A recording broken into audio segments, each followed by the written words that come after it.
This is a newborn baby, abandoned in a cold winter garbage heap. Three homeless men passing by found her. Aina is a transgender woman who underwent surgery to become a woman. Kin is a cyclist who used to participate in fake races. Miyuki is a runaway girl. They all became homeless because of their misfortunes, but they never expected that this child would become their salvation. They considered handing Kyoko over to the police, but Anna, who had always wanted a child, refused. She had been abandoned by her parents when she was young and didn't want Kyoko to live a life as miserable as hers. So, Anna decided to find Kyoko's parents and ask why they abandoned her. This would be an explanation for Kyoko and herself. In Kyoko's belongings, they found a photo and several bar business cards. Using all their money, they bought tickets to go to the bar and search for answers. The passengers on the train were disgusted by their foul smell, covering their noses and mouths. Miyuki could only awkwardly hide in a corner. Then, due to the heavy snow, the tram stopped. Miyuki realized her father was in the vehicle opposite. Terrified, she quickly hid, but her father spotted her. The people in the vehicle grew more and more disgusted with them. Unable to stand it anymore, Miyuki jumped out of the window. However, she didn't notice the falling baby powder and diapers. Now, the tram tickets they bought were wasted. Soon, Anna was too hungry to move.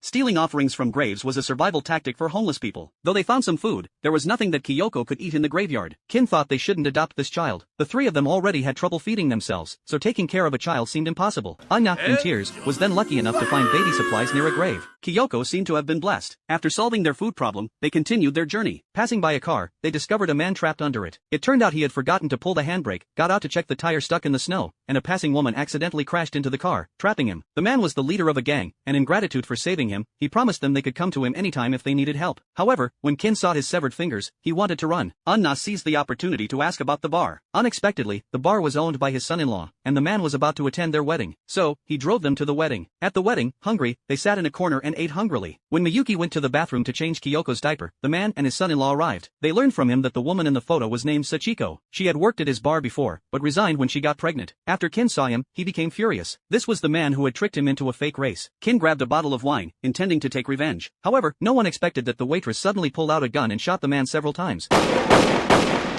In a critical moment, the son-in-law stood in front of him and took the bullets, avenging Kin. When Miyuki came back from the bathroom, she encountered the waitress, who took her as a hostage. They couldn't communicate due to the language barrier, and the waitress told Miyuki to keep Kyoko from crying. She assured them she wouldn't hurt them, but she was running out of time. Miyuki didn't know what to say. As they reached the door, the waitress ripped off her wig. The man then took Miyuki and left, with Kin and Aina chasing after them, but they couldn't catch up. At this point, Kin suggested calling the police, but Anna, who regarded Kyoko as family, didn't want to give up. After scolding Kin, she continued searching. On the way back, Kin noticed an old man lying on the ground, and the old man's clothes were identical to his. The old man asked Kin to give him a sip of alcohol before he died. After sending the old man home, Kin discovered that the old man's dream was to die drunk in bed, just like him. The old man gave Kin a bag as a token of gratitude before passing away, asking him to take care. When Kin was about to leave, he noticed the building and the sticker on the wall exactly the same as the background of the photo. He immediately wanted to tell Anna, but a group of people appeared behind him. They claimed to be doing the end-of-year cleaning,